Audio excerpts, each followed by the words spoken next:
వేదం అంటే జ్ఞానం. భారతీయ ఋషులు వేదాన్ని ఆకాశవాణి రూపంలో విని అక్షరబద్ధం చేశారు. వేదాలు అనాదిగా ఒకరి నుండి మరొక్కరికి వాక్కు రూపంలో అందుతూ వస్తున్నాయి. సంగీతం, వైద్యం, శాస్త్ర సాంకేతిక అంశాలకు చెందిన విషయాలు వేదాల్లో నిక్షిప్తమై ఉన్నాయి. వేదంలో 4 ఉపవేదాలు ఉన్నాయి. అందులో ఒకటి ధనుర్వేదం.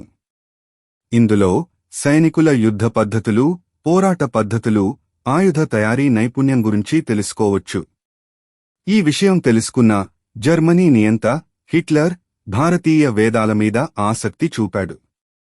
మొదటి ప్రపంచ యుద్ధం తరువాత జర్మనీ ప్రభుత్వం కూలిపోయింది. ఆ యుద్ధంలో పట్టుబడిన వేలాది మంది జర్మన్ సైనికుల్లో హిట్లర్ ఒకడు. ఎలాగైనా తమ ఆధిపత్యాన్ని నిరూపించుకోవాలని హిట్లర్ కొత్త మారణాయుధాల కోసం అన్వేషించాడు. భారతీయ వేద సాహిత్యంలో మారణాయుధాల రహస్యాలు ఉన్నాయని గ్రహించాడు.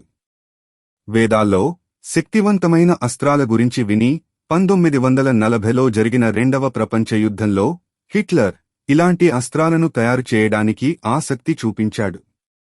వేదాలు సంస్కృతంలో ఉండడం వల్ల వీటిని జర్మనీ భాషలోకి అనువదించడానికి తెలుగు పండితుడైన దండిభట్ల విశ్వనాథ శాస్త్రి అన్న వేద పండితుడిని హిట్లర్ అనుచరులు భారతదేశానికి వచ్చి జర్మనీకి తీసుకువెళ్లారని కొందరి వాదన. తద్వారా కొంతమంది జర్మనీ శాస్త్రవేత్తలు సంస్కృత శ్లోకాలు, యజుర్వేద, అథర్వణ వేదాలలోని జ్ఞానాన్ని అర్థం చేసుకున్నారు. యజుర్వేదంలోని మంత్రాలను అనువదించి సాంకేతిక పరిజ్ఞానం సాయంతో యుద్ధ పరికరాలను రూపకల్పనకు ప్రయత్నం చేశారు. అలా ప్రపంచంలో మొట్టమొదటి యుద్ధ క్షిపణులను తయారు చేసినవారు జర్మన్ దేశీయులు. క్షిపణుల వినియోగం భారతదేశంలో వేదకాలం నుండి ఉంది.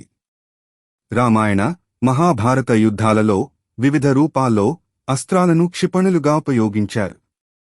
అయితే హిట్లర్ ఈ అస్త్రాలను మానవ వికాసానికి కాక వినాశానికి ఉపయోగించాడు. తద్వారా ఒక నియంతగా, యుద్ధకాంక్షాపరుడిగా చరిత్రలో మిగిలిపోయాడు. ఇలాంటి కారణాల చేత భారతీయ ఋషులు ఎలాంటి విపత్తులు జరగకుండా వేదాలని సామాన్య ప్రజలకు దూరంగా ఉంచారని తెలుస్తోంది. ఒకప్పుడు ఈ వేద జ్ఞానంతో ప్రపంచంలో అన్ని రంగాలలో అగ్రగామిగా ఉన్న భారతదేశం మళ్లీ ఆ పూర్వ వైభవాన్ని, తన స్థానాన్ని అతి త్వరలో తిరిగి పొందుతుందని ఆశిద్దాం.